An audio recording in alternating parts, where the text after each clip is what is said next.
144 लग जाती है।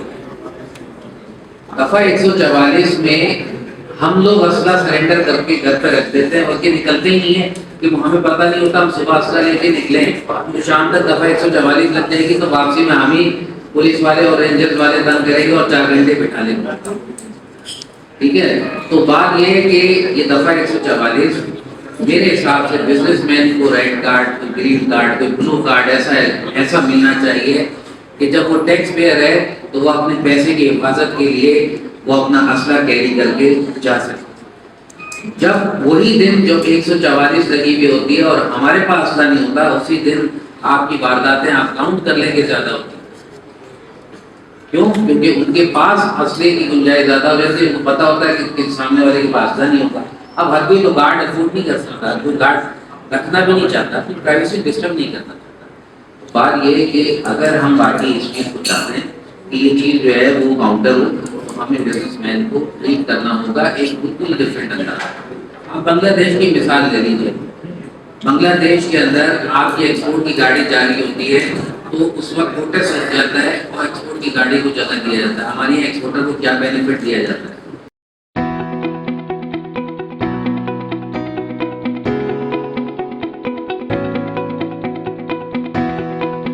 इन तमाम चीजों का हल सिर्फ इंडस्ट्रियलाइजेशन है, जिससे अनएम्प्लॉयमेंट एड्रेस होगी, फॉरेन करेंसी मिलेगी हमें एक्सपोर्ट के जरिए और लोकल रेवेन्यू मिलेगा। लेकिन इंडस्ट्रियलाइजेशन के लिए एक peaceful and conducive atmosphere for the people to come forward and invest, to people to come forward and put up industries. Karachi has gone through very tough days और हमने वो दिन भी देखे हैं जब हम इंडस्ट्रियल एरिया से 5 बजे शाम को घर चले जाते थे, बिकॉज 5 बजे के बाद यहाँ पे रुकना मुश्किल था, सेफ नहीं था, because kidnapping for ransom, extortion, target killing, hijacking of goods, raw materials.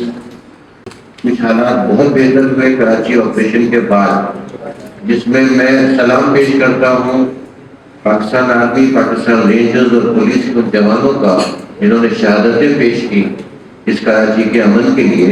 और कराची में आज बितदरीज बहुत अच्छा अमन है उन हालात के मुकाबले में जो माजी में रहे हैं।